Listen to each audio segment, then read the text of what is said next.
నమస్తే అండి. నా పేరు సుధాకర్, పత్తిబాద్ రైతు బజార్ ఎస్టేట్ ఆఫీసర్, ఏలూరు. ప్రస్తుతం మన రైతు బజార్లో ప్రభుత్వం వారి ఆదేశాల ప్రకారం మన రైతు బజార్లో ఉన్న బియ్యం కౌంటర్లో తగ్గింపు ధరలతో బియ్యం అమ్మడం జరుగుతుంది. రైస్ మిల్లర్ అసోసియేషన్ తరఫున మన రైతు బజార్కి మొదటి విడతగా 2 టన్నులు రైతు బజార్ బియ్యం కౌంటర్లో అందుబాటులో ఉంచడం జరిగింది. అలాగే ప్రతి వినియోగదారుడికి మినిమం 5 కేజీల వరకు ఇస్తారు.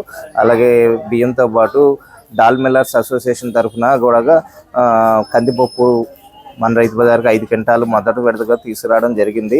అలాగే కందిపప్పు కూడా మనిషికి కేజీ తరఫున ఇమ్మమని గవర్నమెంట్ వారు ఆదేశించున్నారు.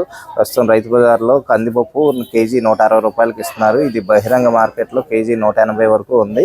అలాగే సోనా మసూరి కూడా బయట బహిరంగ మార్కెట్లో 56 రూపాయల వరకు ఉంది.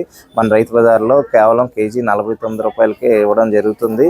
అలాగే సోనా రా రైస్, అలాగే సోనా స్టీమ్ రైస్ కూడా ఇవ్వడం జరుగుతుంది. రా రైస్ వచ్చి కేజీ 48 రూపాయలు, స్టీమ్ రైస్ వచ్చి కేజీ 49 రూపాయలకి ఇవ్వడం జరుగుతుంది. కాబట్టి ఏలూరు చుట్టుపక్కల ఉన్న ప్రజలందరూ ఈ అవకాశాన్ని వినియోగించుకొని రైతు బజార్లో ఉన్న స్పెషల్ కౌంటర్ల ద్వారా కందిపప్పు, బియ్యం వంటి సరుకులు తీసుకోగలరని కోరుచున్నాం.